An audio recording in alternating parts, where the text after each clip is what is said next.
Yes, ഇപ്പോൾ ചർച്ചയുടെ ഭാഗമായി ശ്രീ മോഹനൻപിള്ള കൂടി, ബ്രിഗേഡിയർ മോഹനൻപിള്ള കൂടി ചേരുന്നുണ്ട്. ശ്രീ മോഹനൻപിള്ള, നമ്മൾ പാകിസ്ഥാന്റെ ആഭ്യന്തര പ്രശ്നത്തെക്കുറിച്ച് പറയുന്നതിന് മുമ്പ് ഈ തീവ്രവാദ ആക്രമണം നടന്നതിന് ശേഷം ഇന്ത്യ നയതന്ത്ര തലത്തിലടക്കം സ്വീകരിച്ചിട്ടുള്ള നിലപാടുകൾ, ആ നിലയിൽ ഇന്ത്യ പാകിസ്ഥാനെ ഒറ്റപ്പെടുത്താൻ എടുത്തിട്ടുള്ള നീക്കങ്ങൾ, അതെല്ലാം തന്നെ ചർച്ച ചെയ്യപ്പെടുമ്പോഴും വളരെ നിർണായകമായ യോഗങ്ങൾ ഡൽഹിയിൽ ഇപ്പോഴും പുരോഗമിച്ചുകൊണ്ടേയിരിക്കുകയാണ്.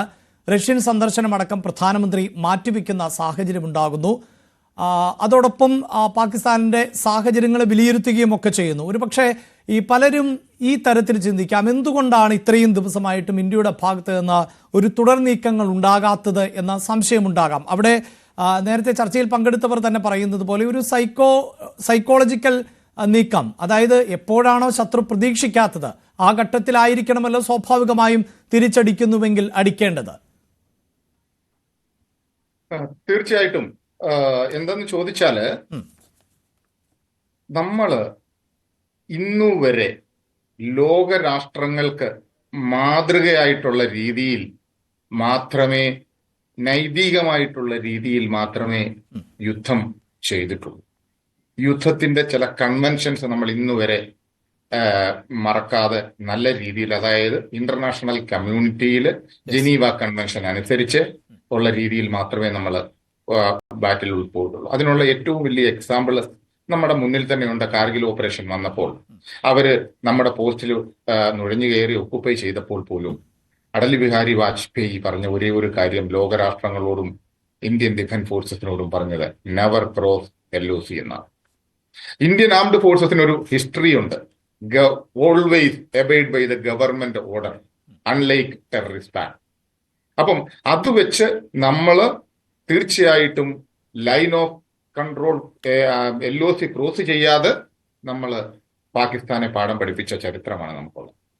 ഈ LOC ക്രോസ് ചെയ്യാതെ ചെയ്യാം എന്നൊരു ധാരണ ഉണ്ടായിരുന്നുവെങ്കിൽ എല്ലാവർക്കും അറിയാം, ഈ കാർഗിൽ ഒരു 3 ദിവസം പോലും നീണ്ടു നിൽക്കില്ല, മണിക്കൂറുകൾക്കകം തീർക്കാമായിരുന്നു. അതുപോലെ തന്നെ ഇപ്പോൾ അതിനുള്ള സുവർണാവസരമാണ്. അതുകൊണ്ടാണ് പറഞ്ഞത്, ഈ ടെററിസ്ഥാൻ എന്ന് പറയുന്നത് സ്വതവേ ദുർബല, ഗർഭിണി കൂടായാൽ എന്താകുമെന്നുള്ള രീതിയിലാണ് അവര് തന്നെ സിംല കരാർ അങ്ങ് വേണ്ടെന്ന് വെച്ചു. അതായത് പണ്ട് ഈ പ്രൈമറി സ്കൂളിൽ ഒരു പാഠം ഉണ്ടായി, ആമയെ പിടിച്ചു കഴിയുമ്പോഴത്തേക്ക് ആമ ദയോടെ യാചിക്കുന്നു, എന്നെ വെള്ളത്തിലോട്ട് എറിയരുതേ എന്ന്, വേറെ എന്തു വേണേലും ചെയ്തു എന്ന രീതിയിൽ. അപ്പൊ സിംല കരാർ ഇല്ലാത്തപ്പോൾ ഇന്ത്യയെ സംബന്ധിച്ചിടത്തോളം വളരെ സുന്ദരമായിട്ടുള്ള ഒരു അവസരമാണ് കൈവന്നിരിക്കുന്നത്. ഒരു ലോകരാഷ്ട്രത്തിനോട് ഉത്തരം പറയേണ്ട. നമ്മൾ എല്ലായ്പ്പോഴും പറയുന്നുണ്ട് 2 രാജ്യങ്ങളുടെയും ബൗണ്ടറി റെസ്പെക്ട് ചെയ്യുമെന്ന്. ഇപ്പൊ അവര് തന്നെ പറയുന്നു ബൗണ്ടറിയെ ഞങ്ങൾ ആക്സെപ്റ്റ് ചെയ്യുന്നില്ല. പിന്നെ എന്തിനാ അവിടെ അങ്ങനെ ഒരു കണ്ടീഷൻ ഇല്ലാത്തപ്പോൾ തീർച്ചയായിട്ടും ആ ക്വസ്റ്റ്യൻ അവിടെ ഇല്ല. അപ്പോൾ ഇതൊരു ഗോൾഡൻ ചാൻസ് ആണ്, നമ്പർ 1. രണ്ടാമത്, അതാ ഈ എന്തുകൊണ്ട് ഈ പബ്ലിക് ഒപ്പീനിയൻ ഏത് ചായക്കടയിലോട്ടോ ഏത് ജംഗ്ഷനിലോട്ടോ എൻ്റെ ഇന്ത്യൻ പബ്ലിക് ഒപ്പീനിയൻ എന്ന് പറയുന്നത് എപ്പോഴാണ്? പാകിസ്ഥാനെ ഇപ്പൊ തന്നെ അടിക്കും. ആ വികാരത്തിന് ഒരു പ്രത്യേകതയുണ്ട്. കാരണം വെച്ച് കഴിഞ്ഞാൽ ഇന്ത്യൻ സ്റ്റേറ്റിലുള്ള എല്ലാ സ്റ്റേറ്റിൽ നിന്നുള്ള ഓരോരുത്തരെ വീതം അല്ല ഒന്നിലധികം പേരെയാണ് അവര് ടാർഗറ്റ് ചെയ്തത്. മിക്കവാറും സ്റ്റേറ്റിൽ നിന്നുണ്ടായിരുന്നല്ലോ. അപ്പൊ അവർ ഇന്ത്യയെയാണ് ടാർഗറ്റ് ചെയ്തത്, ഭാരതത്തിനെയാണ്. അപ്പം അതുകൊണ്ട് തീർച്ചയായിട്ടും എല്ലാവരുടെയും രക്തം തിളക്കുകയാണ് എന്ത് ചെയ്യണം എന്നുള്ള ആ ഒരു കണ്ടീഷനിൽ. അപ്പോൾ തീർച്ചയായിട്ടും അവര് വിഡ്ഢിത്തരം കാണിക്കുന്നത് പോലെ നമ്മൾ വിഡ്ഢിത്തരം കാണിക്കാൻ ഒരിക്കലും തയ്യാറാവില്ല. ഒരു ഉദാഹരണം പറയാം. ഏതെങ്കിലും ബോഷന്മാരല്ലേ ഇത് പറയുള്ളൂ ഞങ്ങൾ ന്യൂക്ലിയർ വെപ്പൺ ഉപയോഗിക്കുമെന്ന്? ന്യൂക്ലിയർ വെപ്പൺ എന്ന് പറയുന്നത് അവസാനത്തെ ബ്രഹ്മാസ്ത്രമാണെന്നേ. എല്ലാം തീർന്നു കഴിയുമ്പോൾ അവസാനം എടുക്കുന്നത് ഇവര് ആദ്യമായി കയറി പറഞ്ഞു ഞാൻ ഒന്നും ചെയ്യരുതേ എന്ന്. ഇപ്പം നമ്മളെ ഓലപ്പാമ്പിട്ട് ശരിക്കും ഞാൻ എല്ലായ്പ്പോഴും പറയുന്ന മാതിരി പേടിപ്പിക്കുന്നത് പോലെ തന്നെ കരഞ്ഞുകൂവി സെക്യൂരിറ്റി കൗൺസിലിൽ സാഷ്ടാംഗം പ്രണമിച്ച് വീണ് കിടക്കുകയാണ്. 36 മണിക്കൂറാണ് ഞങ്ങളോട് പറഞ്ഞിരിക്കുന്നത്, അതിനോടകം ഞങ്ങളെ അടിക്കും, ഞങ്ങൾക്ക് പേടിയാണ്, എന്തെങ്കിലും ചെയ്യണം ഉടനെ തന്നെ എന്ന് വന്നിരിക്കുക. അപ്പോൾ ഈ ഒരു കണ്ടീഷൻ നമ്മൾ വളരെ സ്പഷ്ടമായിട്ട് നോക്കേണ്ടതാണ്. പിന്നെ എന്നോട് ചോദിച്ച ചോദ്യം എന്ന് പറഞ്ഞു കഴിഞ്ഞാൽ, എന്തുകൊണ്ട് ഞാൻ വീണ്ടും റിപ്പീറ്റ് ചെയ്യുന്നു, ബാലാക്കോട്ട് അറ്റാക്കോ സർജിക്കൽ സ്ട്രൈക്കോ ഒന്നും കൊണ്ട് അവർ പാഠം പഠിക്കത്തില്ല. അവരുടെ സ്വഭാവം അതാണെന്നേ. എന്നെ തല്ലല്ല അമ്മാവ, ഞാൻ നേരെ വഴിക്ക് പോകത്തില്ല എന്നുള്ള ഒരൊറ്റ രീതി അവരുടെ ബ്ലഡിലുണ്ടത്. അതുകൊണ്ട് നമ്മൾ ആ ആംഗിളിൽ നോക്കുകയേ വേണ്ട, അതുണ്ടാവാനും. രണ്ടാമത്, ഇത് ഇവർ പ്രതീക്ഷിക്കുന്നുണ്ട്. എന്ത് ബാലാക്കോട്ടിലോ അല്ലെങ്കിൽ ഇതുപോലെയുള്ള രജോരി പൂഞ്ച് അക്രോസ് ബോർഡറിൽ എന്തെങ്കിലും നമ്മൾ അറ്റാക്ക് ചെയ്യും എന്നുള്ളത്. അതുകൊണ്ട് അവിടെ എല്ലാം കാലിയാക്കിയിരിക്കുകയാണ്. അതുകൊണ്ട് നമുക്ക് അതിനെക്കുറിച്ച് ചിന്തിക്കാനും പറ്റത്തില്ല. പക്ഷേ ഈ ബോഷന്മാർക്ക് വീണ്ടും അറിയാമോ, ഈ ടെററിസ്ഥാനികൾക്ക് കാര്യം ഇന്ത്യ പ്ലാൻ ചെയ്യുന്നത്, അതായത് എന്താ പറയണ, മനസ്സിൽ കാണുമ്പോൾ മരത്തിൽ കാണും എന്ന് പറയില്ല എന്ന് പറഞ്ഞതുപോലെ, അല്ലെ അതിലപ്പുറമായിട്ട് അവരൊന്നും വിചാരിക്കുന്നതിലൊക്കെ അപ്പുറമായിരിക്കും. ഇപ്പൊ ഈ ഒരു എന്തൊക്കെയോ, അത് കറക്റ്റ് ആണോ കറക്റ്റ് അല്ല ഞാൻ വിശ്വസിക്കത്തുമില്ല. കാര്യം ടെററിസ്ഥാന്റെ ചീഫ് ഹൈഡ് ചെയ്യുന്നു. ടെററിസ്ഥാനിൽ തന്നെ ഉണ്ട്, ഇസ്ലാമാബാദിലുണ്ടാവാം. പക്ഷേ ആള് ഭയപ്പെടുന്നു. കാര്യം അവര് ഭയങ്കര ഭയമാണ്. കാര്യം ഇന്ത്യയുടെ ടാർഗറ്റ് എന്ന് പറഞ്ഞു കഴിഞ്ഞാൽ ഇന്ത്യ ഇപ്പൊ ടാർഗറ്റ് ചെയ്യുന്ന ഒന്നാമനെ തന്നെ ആയിരിക്കാം അസാസിനേഷൻ. അത് നമ്മൾ തന്നെ ചെയ്യണം എന്നില്ലെന്നേ, അത് ചെയ്യിപ്പിച്ചാൽ മതി. അതാണ് ഡിപ്ലോമാറ്റിക് വിക്ടറി എന്ന് പറയുന്നത്. അതായിരിക്കും മൂപ്പിലാൻ ഹൈഡ് ഔട്ടിൽ ഇരിക്കുന്നത്. May be important personalities. ഇവരെന്തുത്തരം പറയും? ഒന്നും പറയാനില്ല.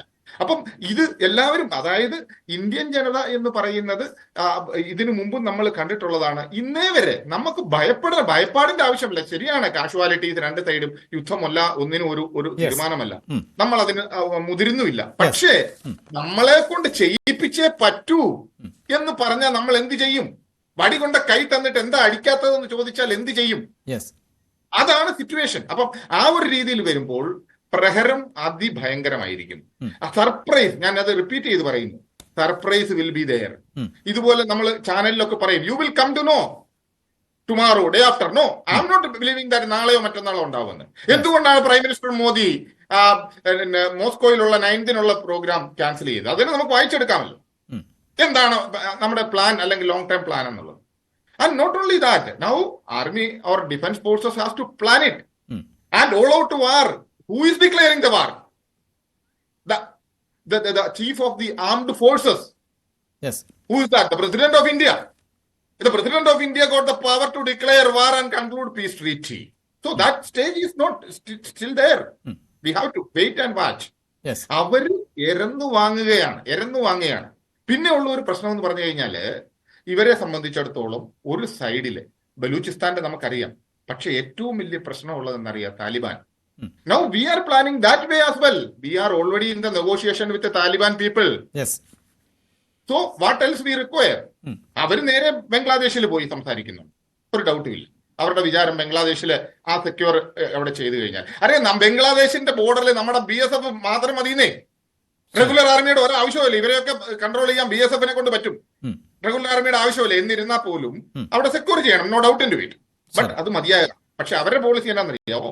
ഈസ്റ്റില് നമ്മളെ പ്രോബ്ലം ഉണ്ടാക്കി കഴിഞ്ഞാൽ ഇവിടെ കുറെ കോൺസെൻട്രേഷൻ മാറില്ല. പിന്നെ നമുക്കുള്ള ഒരു ലോങ് ടേം സ്ട്രാറ്റജി. കാര്യം ഈ ടെററിസം അവർ വിടുവോ ഇല്ലയോ എന്നുള്ളതാണ്. അത് വിടാത്തിടത്തോളം കാലം നമുക്ക് മനസ്സമാധാനമില്ല.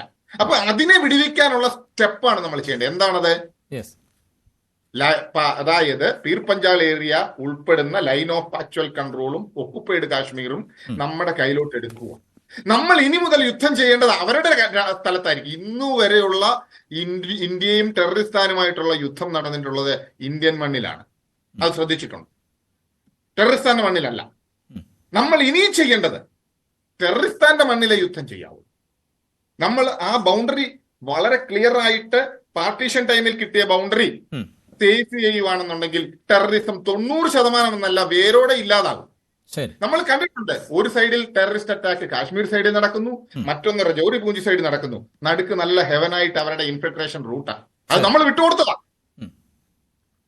അതായത് നമ്മുടെ ബൗണ്ടറി കറക്റ്റ് ആയിട്ട് ഷേപ്പ് ചെയ്ത് തിരിച്ചു പിടിക്കുക. അത് നമ്മൾ ഇപ്രാവശ്യം തിരിച്ചു പിടിക്കാൻ പറ്റിയ അവസരമാണ്. കാര്യം ബൗണ്ടറിയെ റെസ്പെക്ട് ചെയ്യുന്നില്ലെന്ന് അവർ തന്നെ പറഞ്ഞു കഴിഞ്ഞു. അത് വളരെ വളരെ വളരെ ക്ലിയർ ആയിട്ടുള്ള ഒരു ഇൻഡിക്കേഷൻ ആണ്. ശരി, എന്തായാലും സൈനിക നീക്കങ്ങൾ ഇന്ത്യയുടെ ഭാഗത്ത് നിന്ന് തുടരും എന്ന് ഉറപ്പിക്കുമ്പോഴും ഇന്ത്യ നടത്തിയിട്ടുള്ള ഇതുവരെയുള്ള ഇടപെടലുകൾ, വിലക്കുകൾ, നിയന്ത്രണങ്ങൾ അത് പാകിസ്ഥാനെ വരിഞ്ഞു മുറുക്കുന്നു എന്ന് തന്നെയാണ് നമുക്ക് മനസ്സിലാക്കേണ്ടത്. സൂചിപ്പിച്ചതുപോലെ മറ്റൊരു രാജ്യത്തിന്റെ അതിർത്തി കടന്ന് ഏതെങ്കിലും തരത്തിൽ അത് കൈയടക്കുന്ന ഒരു ചരിത്രം ഇന്ത്യക്കില്ല. എന്നാൽ പോലും ഇനിയുള്ള നീക്കങ്ങൾ എങ്ങനെയെന്നാണ് വളരെ പെട്ടെന്ന് അതിഥികളിലേക്ക് എത്താം ഇടവേളയ്ക്ക് ശേഷം.